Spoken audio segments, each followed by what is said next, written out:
I'm standing in the lee of someone else's greenhouse because it's so windy that otherwise you won't be able to hear a word I'm saying. Like everyone else who follows the news, I've been watching President Trump's cabinet take its own sweet time about forming, and I've noticed, and want to talk about, just how much more fluid everything is in the Westminster Parliament, because it's really striking to me. So the first thing is, at Westminster, in the UK, Westminster is the Parliament that rules the United Kingdom of Great Britain and Northern Ireland, so England, Wales, Scotland and Northern Ireland, and has to do with a couple of more complicated places like the Isle of Man and the Channel Islands. The Westminster Parliament is of course led by the Prime Minister. The Prime Minister is not elected. The Prime Minister is elected as a Member of Parliament by first past the post system in one constituency. Just the one constituency. And they are, traditionally, the leader of the biggest party in Parliament. That's the only qualification, that's the way it's done.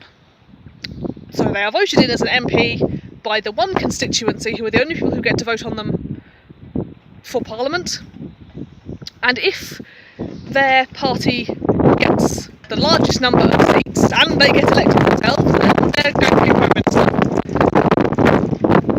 Wind. And if they don't get elected, there won't be anything.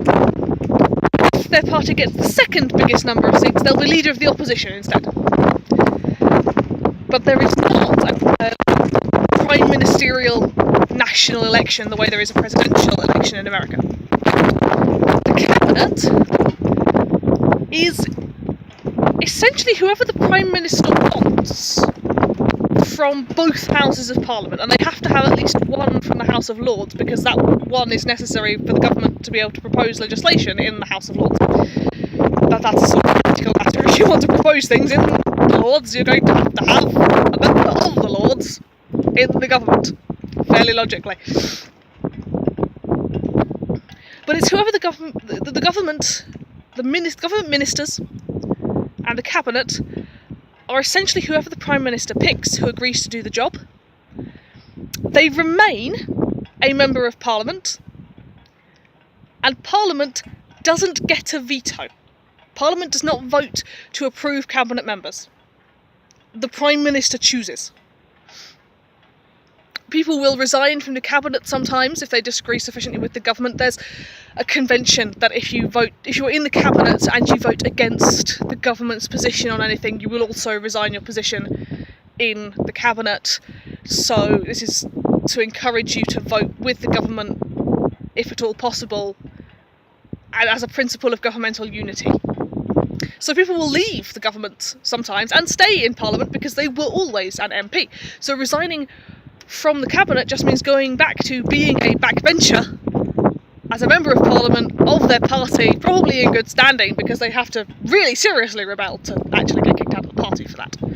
Or they'd have to resign from the party and remain in Parliament as an independent if they disagreed that much. That's pretty rare. More often they'll go back to being a backbencher. But there's no parliamentary approval of the cabinet. There's no national election on the Prime Minister.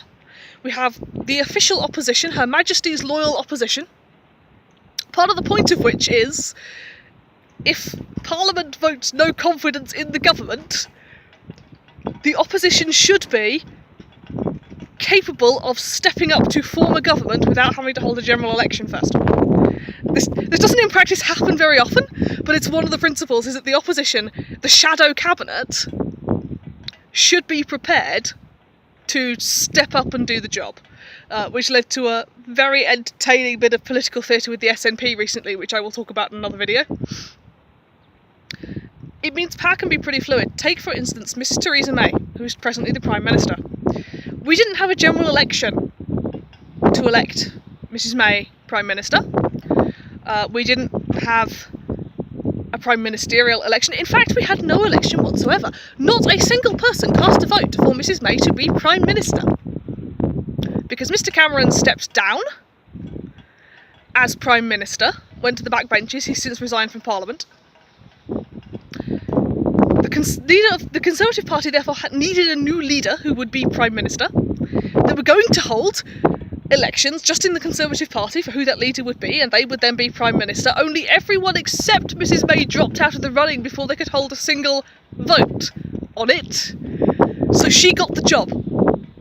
She's Prime Minister because she's the only person who is in Parliament, who is a member of the biggest party in Parliament, who is willing to do the job and can get a majority of Parliament to walk through a door.